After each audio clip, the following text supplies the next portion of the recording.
There are hedge fund managers making $1 million an hour. You know, it's crazy, right? It's money everywhere. It's money in everything. I want to help you. Start your business today.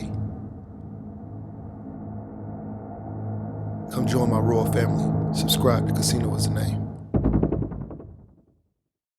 $200,000 a year with no degree? Are employers actually hiring people with no degree and paying them up to $200,000 a year? Where is this? Is this true? Is this possible? Yes, it is possible. Okay, now I'm a big proponent of going to college, right?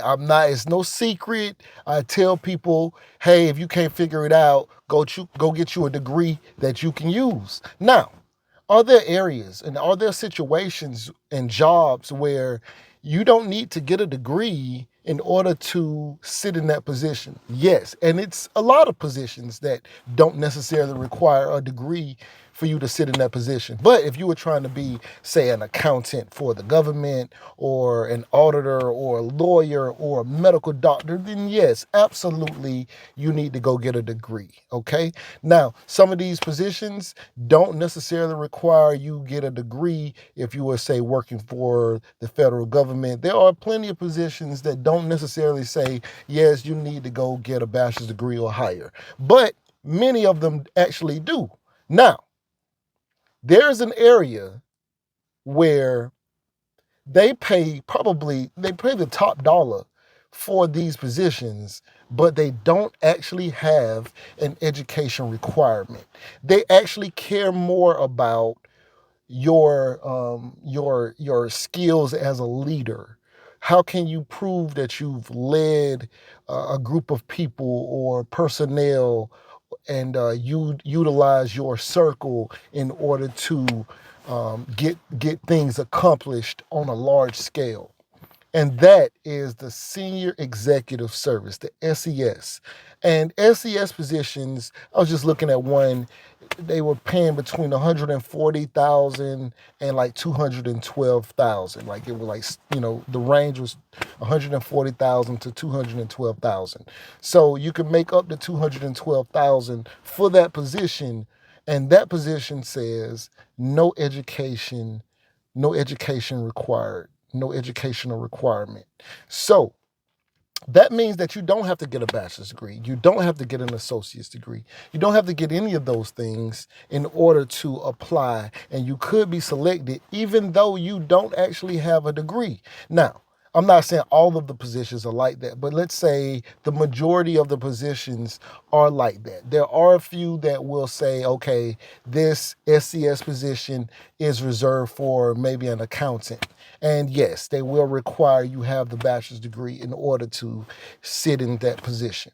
And there may be another position that says this position requires you be a lawyer in order to sit in this position. In those situations, yes, they're SES positions, but you must be certified to sit in that position. It's probably a medical, like a doctor position that's a SES, that you may be required to be a doctor to be in that SES position based off of that individual position. But the mass majority of these positions are basically just about leadership. And there's a difference between leadership and management, and I'm gonna probably just do a whole new video talking about that. But I don't want you guys to just listen to me. I want you to listen to this excerpt from this video. It's from it's a video I was watching, and it's basically from an SES. This is from an SES. They had a panel, and they were just giving like advice to future people who are aspiring to be SESs. So just so you don't just like listen to me, listen to this. So maybe we can combine some of these that, is it important for people to have experience, like we're talking about at different organizations, or have a certain degree? Any insights people have on that, we'd appreciate. None of my degrees have anything to do with what my job is. So get degrees because you want them or you enjoy them. but don't expect a degree to make a difference to your SES unless you're trying to be, a lawyer or a CPA, where that's a required technical entryway. Mm-hmm. So, yes, I wanted you to hear it, not just from me, but that's an actual SES. And, it's a panel of SESs. And the guy was like, is there anybody else that says that they have had to use their education in their position? And so the actual positions will typically say no education required. I looked it up myself, and I'm probably going to post one of those positions on here so you guys can click on it and see that when you scroll down the qualifications and you get to the education section, it's going to say education not required or something like that. Let me see. Do I even have one of those positions up right now where I can, not on this phone. Not on this phone. Let me see. Let me check my other phone.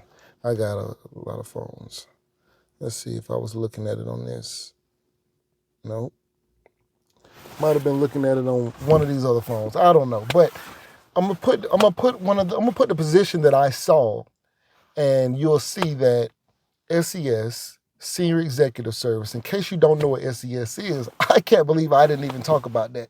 SES is Senior Executive Service. So the GS grades, most people who are familiar with government pay grades and pay bands will go GS. They know it's typically GS1 through GS15. Now they have some special different career paths may have like a special pay band, like nurses might be VN something, but they still kind of either mirror or fall in between another GS pay grade. But GS is the typical way that people are familiar with as far as the government. That's the largest pay band series is the GS pay grades. So most people know if you work for the federal government, you're a GS something, all right? If you work on the flight line somewhere, you might be a WG, which is like wage grade, but it's a variation of the GS system. But it's just saying that you're maybe like blue collar labor or whatever. But anyway, so most people are familiar with the GS system who understand federal government jobs, but most people don't know what an SES is. I know plenty of people who are GSs who don't know what an SES is. But SES is Senior Executive Service. That's actually the group that sits above GS. Most people think GS15 is the highest you can go, but there's actually a group that's above GS15 called SES, Senior Executive Service. And so, like, let's say GS15 is equivalent to being a full bird colonel. So if you came out of the military, you was a full bird colonel, and you were going into civilian career, going into a GS civilian career field, you would go in as a GS15. Now, is full bird colonel the top of the military? No, of course not.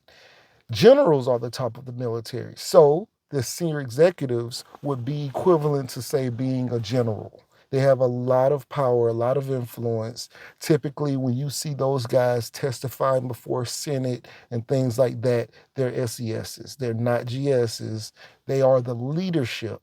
So you have GS15s, maybe say more management. And then leadership is the people who are actually deciding the direction of where the government is going. That is a different thing. So it was a career goal of mine, still technically a career goal of mine to become an SES. So I want to set a goal to be an SES I'm going to set a goal for 3 years. I want to be an SES within 3 years. That's my 3-year goal. Come back to this video if I'm not an SES yet. It's just one of my goals. But you don't necessarily need to have education. Now, could that help you get experience and leadership and things like that because you served in a position that, require you get education before you can get one of those SES positions? Possibly. All right. Anyway, I just wanted to come on here and tell you guys about this. Right now, you're watching Casino is the Name. Right now, I am about to go in here and take care of some business. But please like, share, comment, and subscribe, and we out.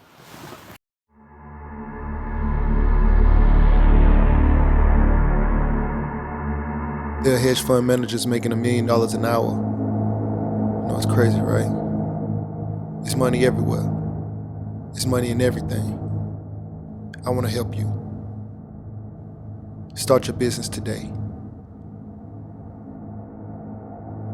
Come join my royal family. Subscribe to Casino is the name.